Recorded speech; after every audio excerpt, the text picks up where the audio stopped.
श्रोता हो नमस्कार। दैनिक मराठवाडासाठी प्रस्तुत विचारधन जीवन क्रांति इस कार्यक्रम में आपका स्वागत है। इसके एपिसोड का नाम है प्यार की पहचान यही। डॉक्टर दीप्ति प्रिया द्वारा लिखित आज के इस एपिसोड में आप सभी का स्वागत है।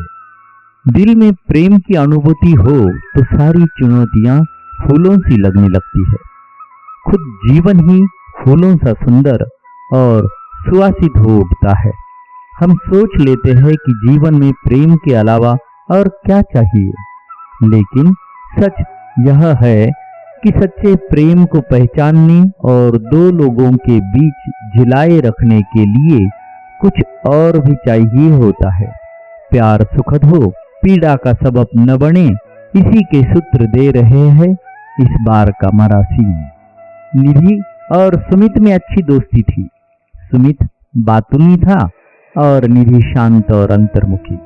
सुमित को निधि बेहद पसंद थी और निधि को सुमित के साथ रहना पसंद था, क्योंकि उसका साथ उसे सुरक्षित महसूस कराता था। निधि अच्छी श्रोता थी, वहीं सुमित हमेशा खुद के बारे में ही बातें करता रहता। आए दिन किसी विषय पर अपनी श्रेष्ठता के किस्से सुनाना भी उसे भाता था। उसने मन ही मन निधि पर अपना अधिकार मान लिया। दूसरी ओर निधि को संयम, मंथर प्रेम और अंतरंगता की चाह थी। साथी के रूप में ऐसे व्यक्ति की तलाश थी जो उसकी बातों, उसकी मंशाओं और उसकी मर्जी को जानना चाहे, उसका आदर करे। उस दिन उनकी परीक्षाएं खत्म होने वाली थी। परीक्षा देकर दोनों निकले। रास्ते में सुमित ने निधि का हाथ पकड़ लिया और शादी की बात छेड़ दी। निधि उसकी इस अप्रत्याशित हरकत से डर गई। सुमित हक्का बक्का रह गया। आज उसने अपनी सबसे अच्छी दोस्त को खो दिया था। यह तो काल्पनिक प्रसंग था, परंतु ऐसी गलतियां कोई भी कर सकता है। पुरुष प्यार की खुशफहमी पाल सकता है और स्त्री अपने भरोसे के कारण धोखा खा सकती है। हम अपनी नासमझी में अपनी सुविधानुसार किसी भी करीबी को आंक लेते हैं।